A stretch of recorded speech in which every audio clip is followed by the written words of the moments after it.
ಇರಾನ್ಗೆ ಆ ಧೈರ್ಯ ಎಲ್ಲಿಂದ ಬಂತು? ಇರಾನ್ ಧೈರ್ಯವನ್ನ ಮೆಚ್ಚಲೇಬೇಕು. ನಾವೇನು ಎಂಬುದನ್ನ ಅಮೆರಿಕಾಗೆ ತೋರಿಸ್ತೇವೆ. ಹೌದು, ಇರಾನ್ ಯುದ್ಧ ಆ ದೇಶ ಬಯಸಿದ್ದಲ್ಲ.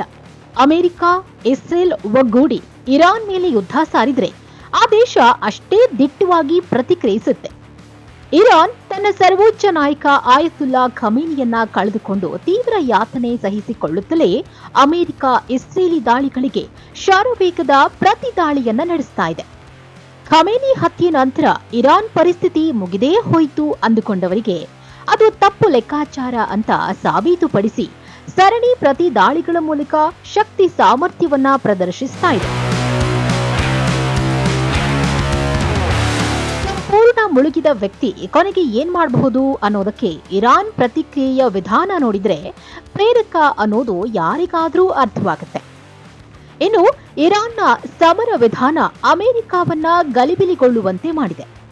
ಇರಾನ್ನ ಮಿಲಿಟರಿ ಶಕ್ತಿ ಸಂಪೂರ್ಣವಾಗಿ ನಾಶವಾಗಿದೆ ಅಂತ ಅಮೆರಿಕ ಅಧ್ಯಕ್ಷ ಡೊನಾಲ್ಡ್ ಟ್ರಂಪ್ ಹೇಳಿದ ತಕ್ಷಣ ಇರಾನ್ ಅಷ್ಟೇ ವೇಗವಾಗಿ ಪ್ರತಿಕ್ರಿಯಿಸಿ ನಮ್ಮನ್ನ ಅಷ್ಟೊಂದು ಕಡಿಮೆ ಅಂದಾಜು ಮಾಡಬೇಡಿ, ಅಮೆರಿಕ ಇಸ್ರೇಲ್ ಮೇಲೆ ದಾಳಿ ಮುಂದುವರಿಸುತ್ತೇವೆ ಅಂತ ಎಚ್ಚರಿಸಿದೆ.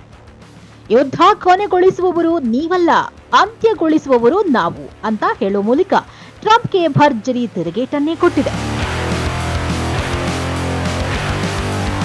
ನಾವು 1 ತಿಂಗಳು ಅಥವಾ 2 ತಿಂಗಳು ಅಲ್ಲ, ಕನಿಷ್ಠ 6 ತಿಂಗಳ ಕಾಲ ಯುದ್ಧ ಮಾಡ್ತೇವೆ ಅಂತ 2 ದಿನಗಳ ಹಿಂದೆ ಹೇಳಿದ್ದ ಇರಾನ್ ಈಗ ಕನಿಷ್ಠ 10 ವರ್ಷಗಳ ಕಾಲ ಹೋರಾಡುತ್ತಲೇ ಇರುತ್ತೆ ಅಂತ ಘೋಷಿಸಿದೆ. ಈ ಎರಡೂ ದೇಶಗಳು ತನ್ನ ಶತ್ರುಗಳು, ಅವುಗಳನ್ನ ನೇರವಾಗಿ ಬೆಂಬಲಿಸುವವರೂ ಸಹ ತನ್ನ ಶತ್ರುಗಳು.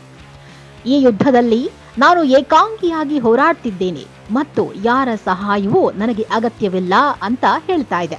ಯುದ್ಧ ಆರಂಭಗೊಂಡು 2 ವಾರಗಳು ಉರುಳ್ತಾ ಇದ್ರೂ ಇರಾನ್ ಶಕ್ತಿ ಕಳೆದುಕೊಳ್ಳದೆ ಪ್ರತಿ ದಾಳಿ ಮುಂದುವರಿಸ್ತಾ ಇರುವ ಪರಿಯ ಬಗ್ಗೆ ಅಮೆರಿಕದ ಗುಪ್ತಚರ ಸಂಸ್ಥೆಗಳ ಮಾಹಿತಿ ಡೊನಾಲ್ಡ್ ಟ್ರಂಪ್ ಅವರಲ್ಲಿ ಅಶಾಂತಿಯನ್ನ ಉಂಟು ಮಾಡ್ತಿದೆ ಅಂತ ಹೇಳಲಾಗ್ತಿದೆ. ಇದು ನಿಜಾನಾ? ಆ ಧೈರ್ಯ ಇರಾನ್ಗೆ ಇದೆಯಾ? ನೋಡೋಣ ಮುಂದಿನ ದಿನಗಳಲ್ಲಿ.